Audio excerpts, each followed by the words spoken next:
விருச்சிக ராசி அன்பர்களே, சிறப்பான மாதம். ராசிநாதன் செவ்வாய் பகவான் 9ஆம் இடத்தை நோக்கிய பயணம். இந்த மாத இறுதியிலே உங்களுடைய ராசிநாதன் 9ஆம் இடத்தை நோக்கிய பயணம். வெளிநாட்டு யோகங்கள் உண்டு. நிறைய விருச்சிக ராசி அன்பர்கள் தொழில் நிமித்தமாக, வேலை நிமித்தமாக, குடும்பம் நிமித்தமாக, உறவு முறைகள் நிமித்தமாகவும், சுற்றுலா சமயமாகவும் வெளிநாடுகள், வெளிதூர பயணங்கள் சென்று வருவதற்கான வாய்ப்புகள் உண்டு.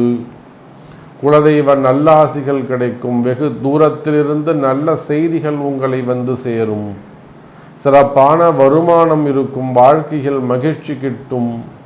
உடல்நிலை ஆரோக்கியத்தில் நல்ல முன்னேற்றம் ஏற்படும். இந்த அக்டோபர் மாதம் சிறப்பான மாதமாக அமைகிறது விருச்சிக ராசி நேயர்களே.